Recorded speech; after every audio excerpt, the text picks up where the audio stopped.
The first time I realized my father hated me, I was 7 years old.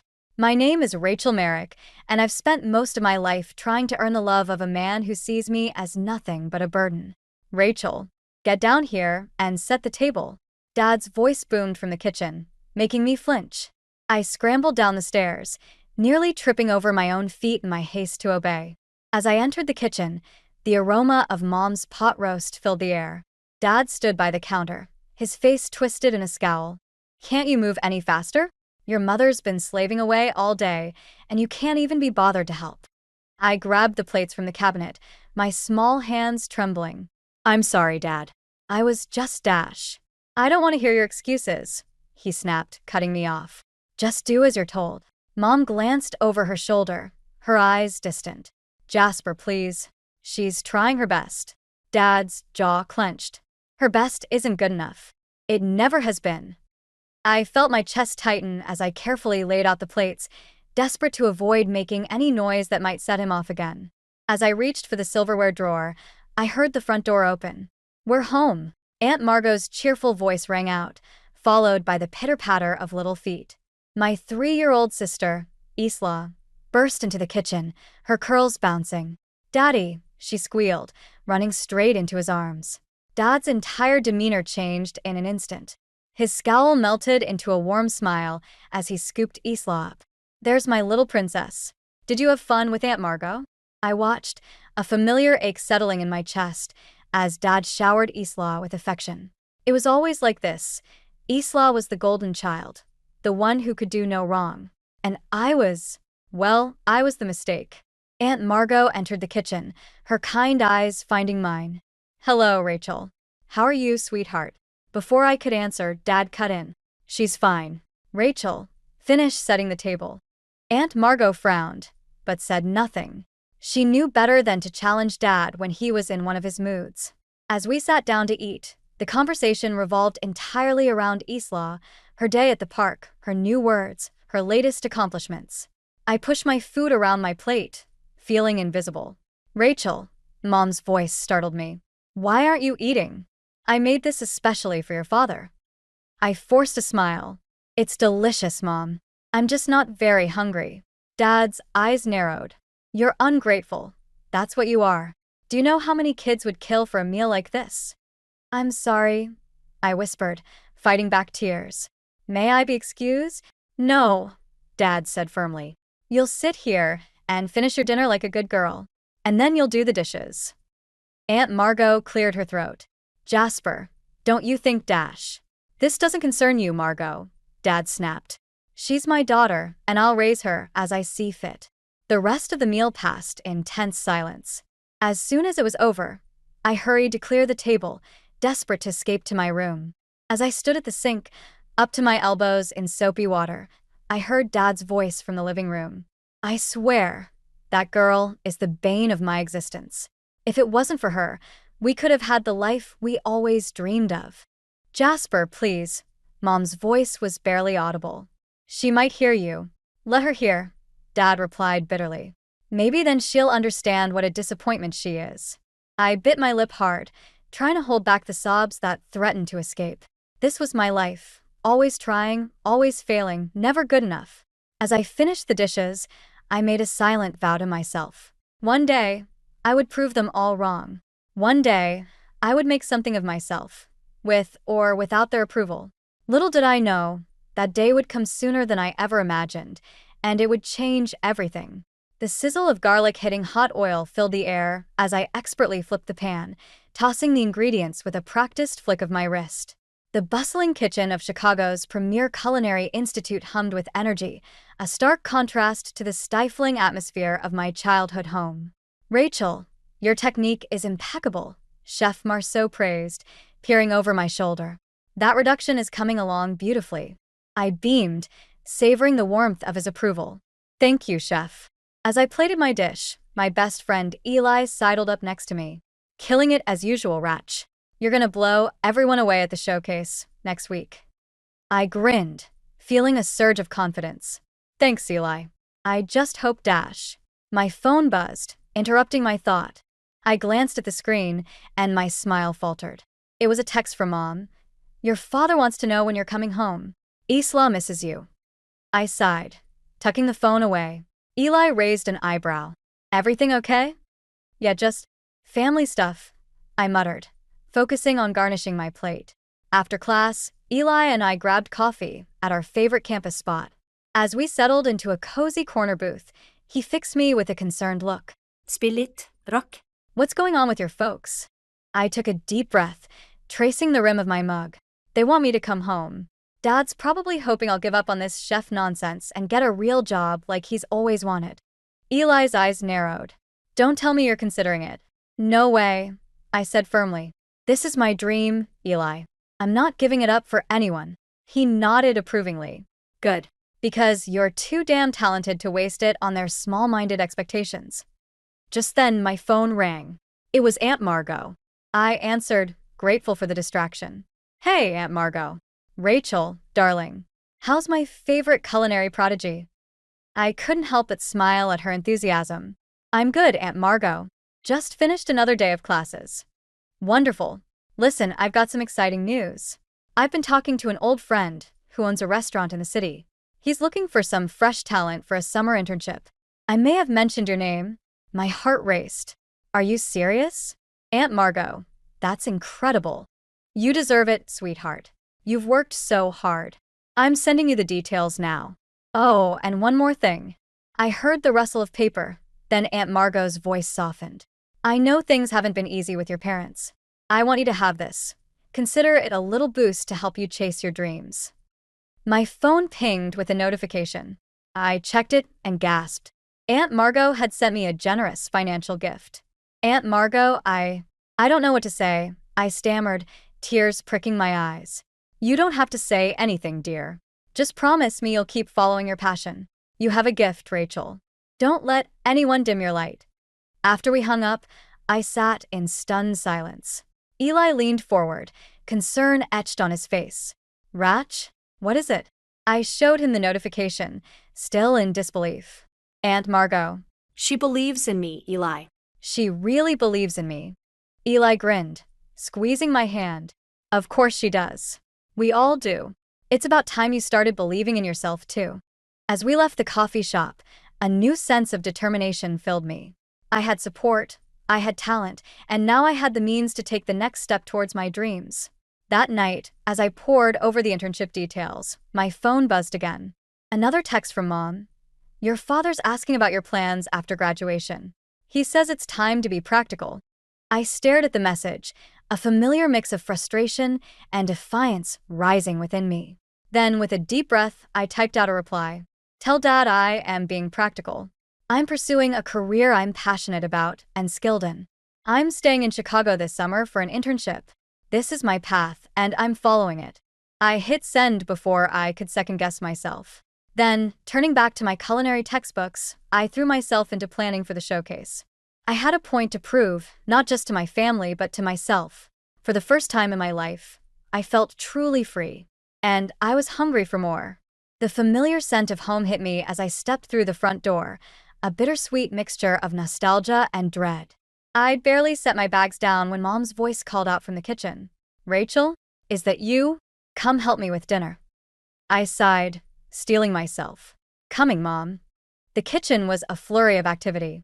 Mom stood at the stove, stirring a pot of what looked like her infamous bland stew. Dad sat at the table, newspaper in hand, not bothering to look up as I entered. About time you got here, he grumbled. Your mother's been slaving away all day.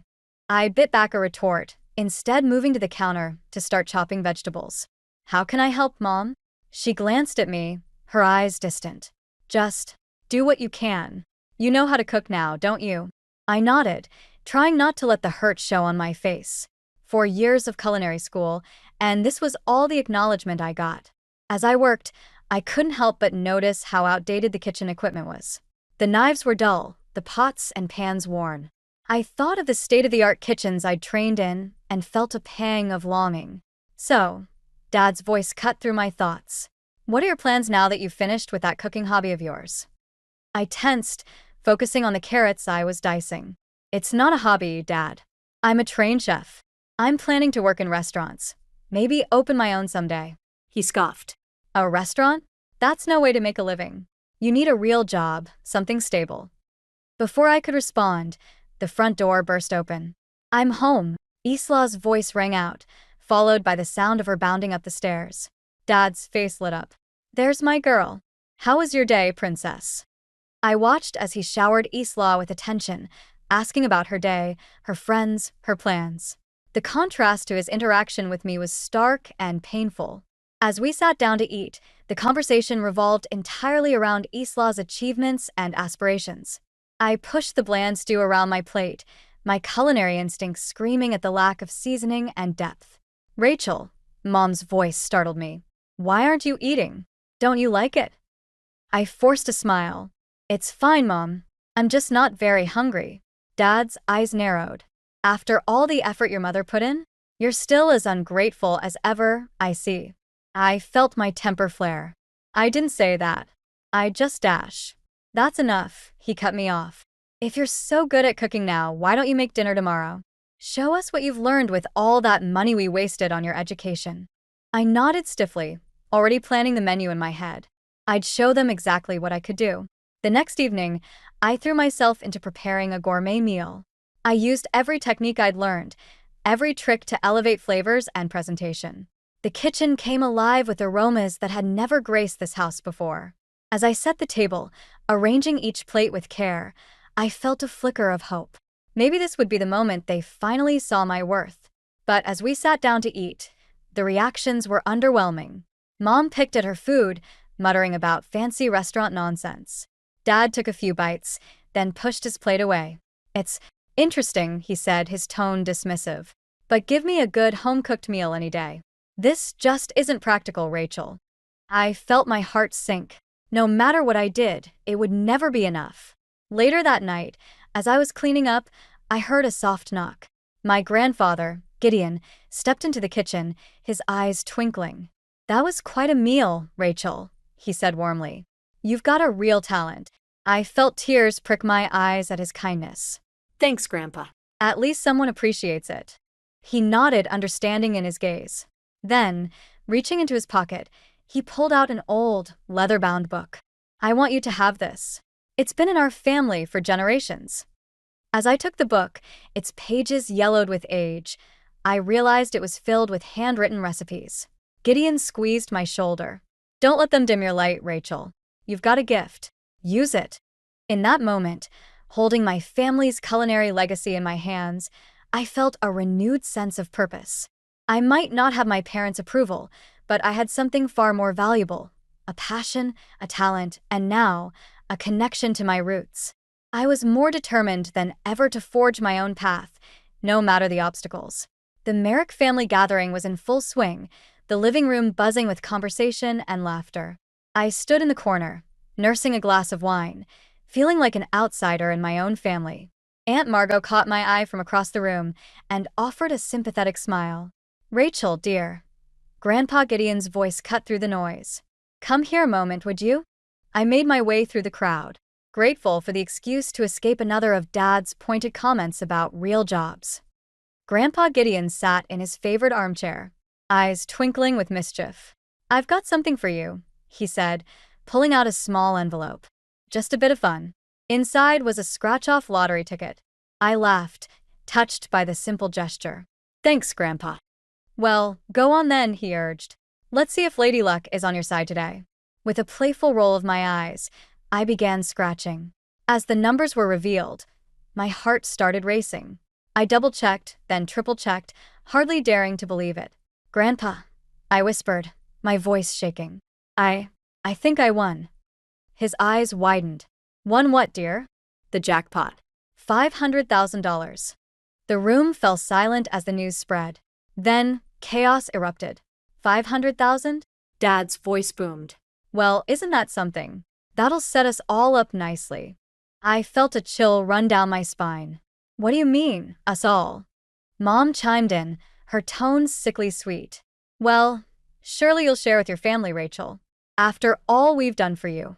I clutched the ticket tighter, anger and disbelief warring inside me. After all you've done for me? You mean like constantly belittling my dreams? Making me feel worthless? Dad's face darkened. Now listen here, young lady. We put a roof over your head, food on your plate. The least you can do is show some gratitude. Gratitude. I laughed bitterly. For what? For making me feel like a burden my entire life. Isla piped up, her voice small. Dad, maybe Rachel should dash. Stay out of this, Isla, Dad snapped. This is between us and your sister. I looked around the room, at the faces of my family. Some looked embarrassed, others expectant. Only Aunt Margot and Grandpa Gideon seemed to be on my side. This is my ticket, I said, my voice growing stronger. My win. And I'm not sharing it. The room erupted again, voices overlapping in a cacophony of outrage and entitlement. You selfish little Dash. After all we've sacrificed, Dash. I can't believe you'd do this to your own family, Dash. Aunt Margot stepped forward, placing a protective hand on my shoulder.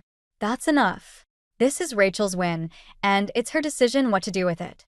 Dad turned on her, his face red with anger. Stay out of this, Margot. You've always coddled her, filled her head with ridiculous notions.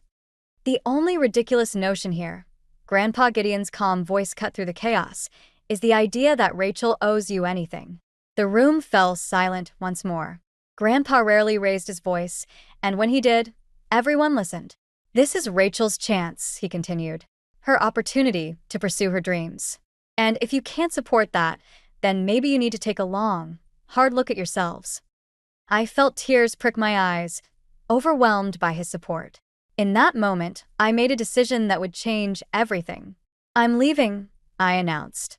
I'm going to use this money to start my own restaurant, to build the life I've always dreamed of. Mom gasped. Rachel, you can't be serious. I've never been more serious about anything in my life. As I turned to leave, Isla caught my arm. Rachel, wait. I'm proud of you. I smiled at her, seeing a glimmer of understanding in her eyes. Thanks, Isla. That means a lot. With one last look at my stunned family, I walked out the door, the lottery ticket clutched tightly in my hand. It wasn't just money I was holding, it was freedom, opportunity, and the chance to finally prove myself. As I stepped into the cool night air, I felt a weight lift from my shoulders. For the first time in my life, I was truly in control of my destiny. And I was ready to savor every moment of it. The key clicked in the lock of my new apartment, and I stepped inside, breathing in the scent of possibility. Boxes lined the walls, each one filled with dreams I'd been too afraid to unpack until now. I set down the last of my belongings and surveyed my new kingdom, small, but mine. My phone buzzed. Another message from Dad. You're making a mistake. Come home before it's too late.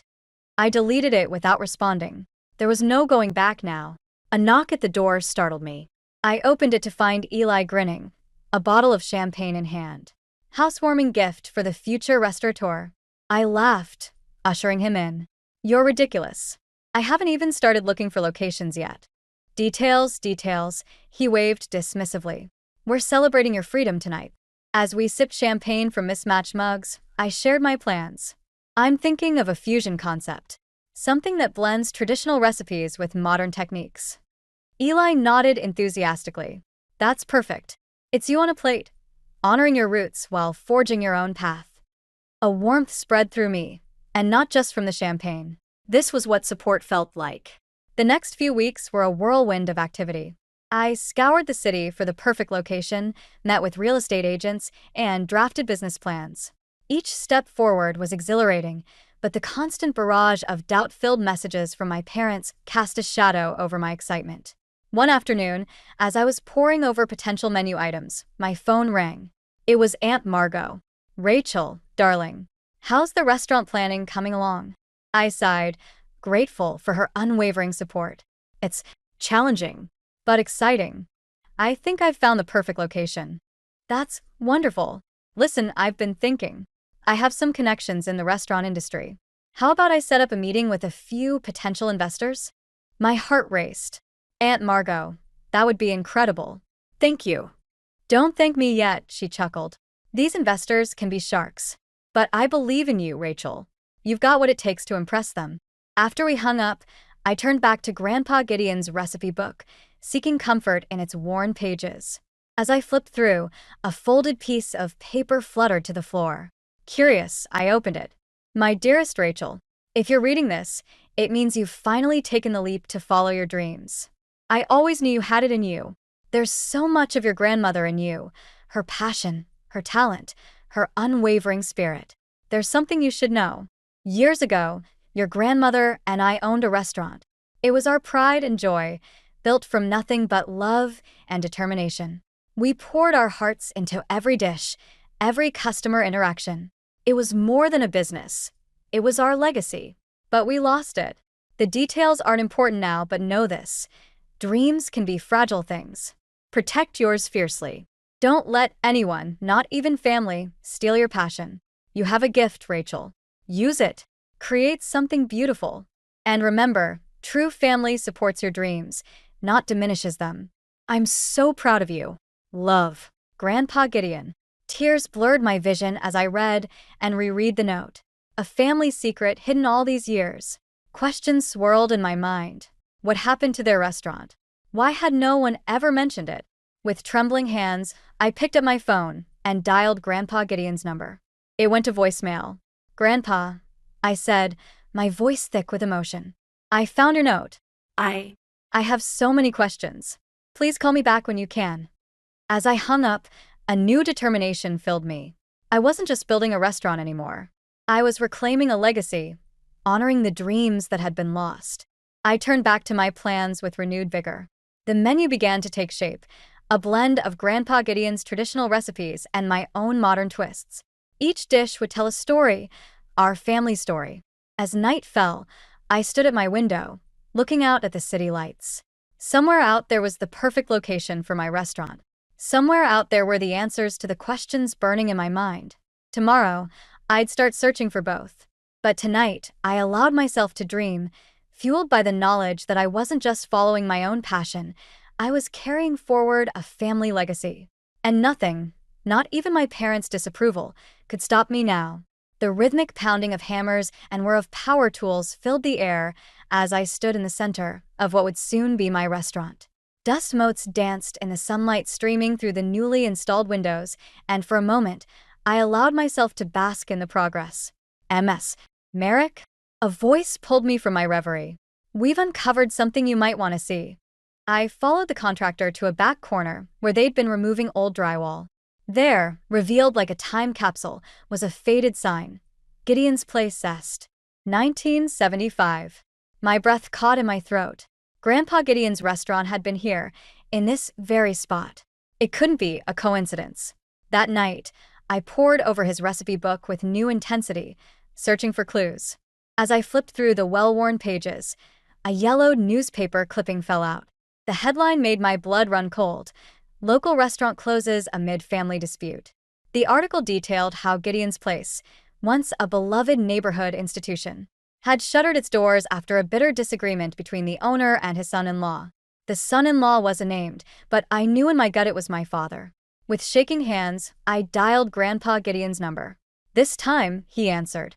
Rachel, my dear. I've been expecting your call. Grandpa, I said, my voice thick with emotion. The restaurant. It was here, in the same building. Did you know? He sighed heavily. I had my suspicions when you told me the address. It seems fate has a sense of irony. What happened, Grandpa? The article mentioned a dispute with Dad, but dash. It's a long and painful story, Rachel. One I've tried to forget for many years. But perhaps it's time you knew the truth. Over the next hour, Grandpa Gideon unraveled a tale that shook me to my core. He spoke of the restaurant's early success, of the love and passion he and my grandmother had poured into every dish. And then he told me about my father's involvement. Jasper was ambitious, always looking for the next big thing. He convinced us to take out loans, to expand too quickly. When things went south, he made some questionable decisions. Cooked the books, so to speak. I felt sick. Dad embezzled money. He thought he could fix it before anyone noticed. But by the time it all came to light, the damage was done. We lost everything. The restaurant, our savings, nearly our home. Tears streamed down my face as the pieces fell into place. Dad's bitterness, his resentment towards me and my culinary dreams, It all stemmed from his own failures and guilt. "Why didn't you ever tell me?" I whispered. "We wanted to protect you, Rachel." And Jasper? Well, he made it clear he never wanted it mentioned again. I think the shame ate away at him over the years. As we said our goodbyes, a steely resolve settled over me. I wasn't just opening a restaurant anymore. I was reclaiming a legacy, righting a wrong that had festered for decades. The next morning, I arrived at the construction site with renewed purpose. I gathered my team, sharing my vision with a passion that surprised even me. "We're not just creating a restaurant," I told them. "We're resurrecting a piece of history. Every dish will tell a story, every recipe a tribute to those who came before us." As we worked, I incorporated elements of Gideon's Place into the design, subtle nods to the past that most wouldn't notice, but that filled me with a sense of connection to my roots. The menu began to take shape, a perfect blend of Grandpa Gideon's classic recipes and my own modern twists. Each dish was a conversation between past and present, tradition and innovation. But as opening day approached, a nagging worry gnawed at me. How would my parents react when they realized what I'd done? Would they see it as an act of defiance, a public airing of family secrets? I pushed the thoughts aside, focusing on the tasks at hand. There would be time for confrontations later. For now, I had a restaurant to open, a legacy to honor. As I stood in the nearly finished dining room, surrounded by the ghosts of the past and the promise of the future, I made a silent vow. I would make this place a success, not just for myself, but for Grandpa Gideon, for the dreams that had been stolen from him. And if my parents couldn't accept that, well, they'd have to learn to live with disappointment for a change. The soft glow of candlelight danced across the polished surfaces of Legacy, my restaurant, on its opening night. The air hummed with excitement and the tantalizing aroma of Grandpa Gideon's recipes, reimagined with my own modern twists. I stood in the kitchen, heart racing, as I watched my dream unfold before my eyes. Eli appeared at my side, grinning. "Rachel, it's packed out there. You've done it." I allowed myself a moment of pride before refocusing on the task at hand. "Thanks, Eli. Let's make sure every dish is perfect." As I moved to check on a simmering sauce, Aunt Margot burst into the kitchen, her face pale. "Rachel, honey, you need to come out front. Your parents are here." My stomach dropped. I'd sent them an invitation out of obligation, never expecting them to actually show up. Taking a deep breath, I steeled myself and headed for the dining room. There they stood, looking out of place amidst the celebratory atmosphere. Dad's face was set in its usual scowl, while Mom fidgeted nervously with her purse strap. "Rachel," Dad's voice was gruff. "We need to talk. In private." I led them to a small office off the main floor, my mind racing. As soon as the door closed behind us, Dad rounded on me. "What do you think you're playing at?" he hissed. "Using your grandfather's recipes? Naming dishes after him? You have no right." I felt a surge of anger. "No right? This is my heritage, Dad. My legacy." "Legacy," he scoffed. "You don't know the first thing about legacy. We sacrificed everything for you girls, and this is how you repay us." Mom chimed in, her voice sickly sweet. "Darling, we're just concerned. Running a restaurant is so risky. Wouldn't it be better to share some of your windfall with the family? We could all benefit." I couldn't believe what I was hearing. Benefit? Like how you benefited from Grandpa Gideon's restaurant before you ran it into the ground. The color drained from Dad's face. "What are you talking about?" "I know everything, Dad. About Gideon's Place, about the embezzlement, about how you destroyed Grandpa's dream." "You ungrateful little dash," Dad's hand raised, and for a moment, I thought he might strike me. But then a voice cut through the tension. "Don't you dare touch her." We all turned to see Isla standing in the doorway, her eyes blazing with a fire I'd never seen before. "Isla, honey," Mom started, but Isla cut her off. "No, Mom. I've listened to you two tear Rachel down for years. I've watched you favor me, push her aside, make her feel worthless. And for what? To cover up your own failures and guilt." Dad's face contorted with rage. "You have no idea what you're talking about, young lady." "Don't I?" Isla shot back. "I've always known something was off. The way you flinched whenever restaurants were mentioned, the bitter comments about failed dreams. It all makes sense now." I stared at my sister in awe, seeing her in a new light. All this time, I thought she was oblivious to our parents' manipulation, when in reality, she'd been suffering too.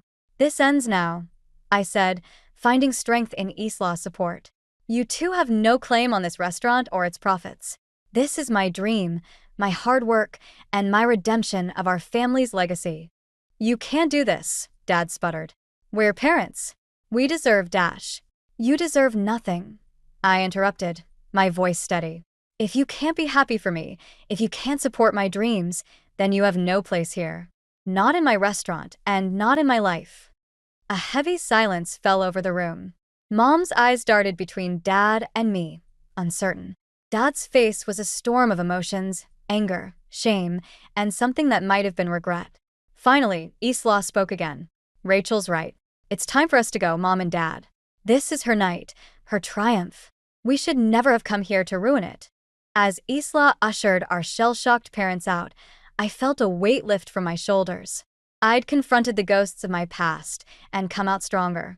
Returning to the bustling dining room, I was greeted by the sight of happy customers, the sound of laughter, and the rich aromas of my culinary creations.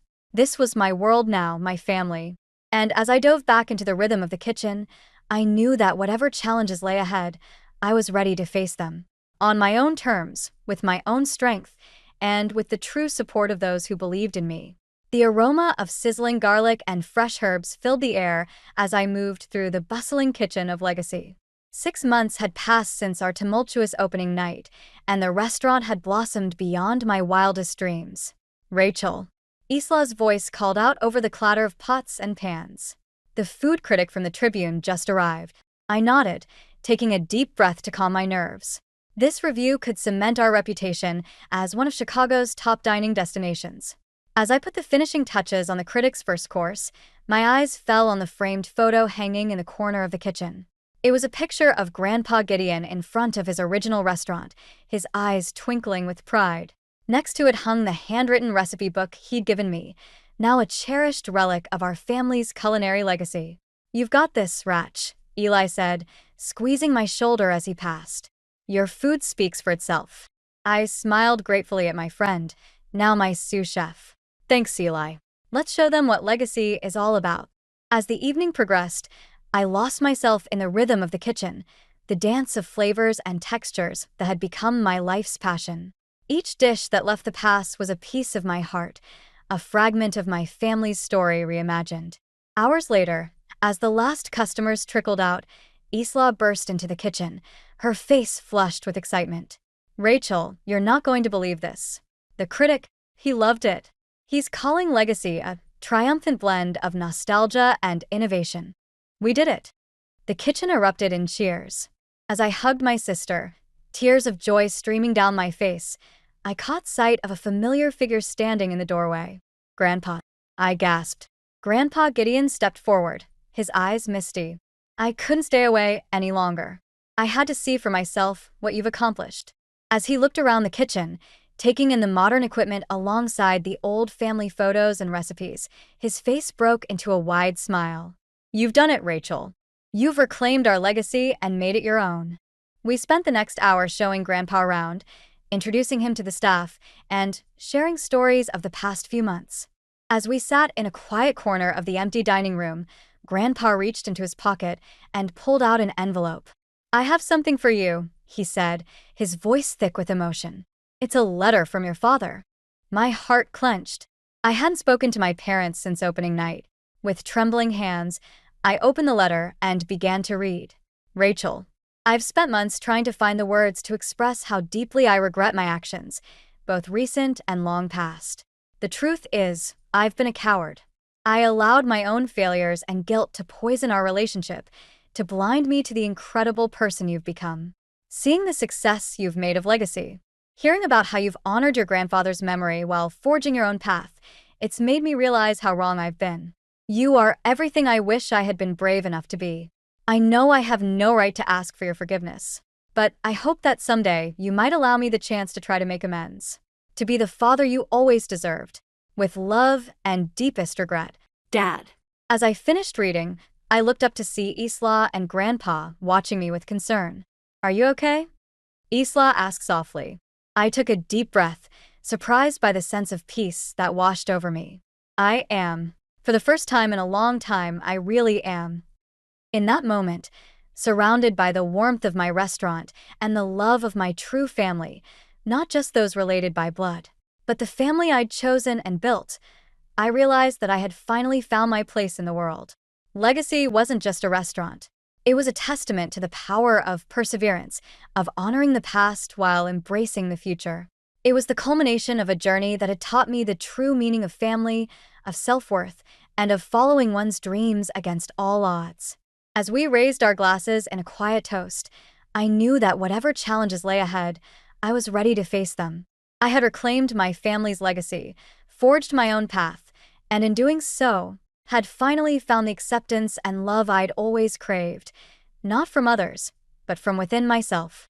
The future stretched out before me, as rich and full of possibility as the dishes we created each night. And I couldn't wait to see what the next chapter would bring.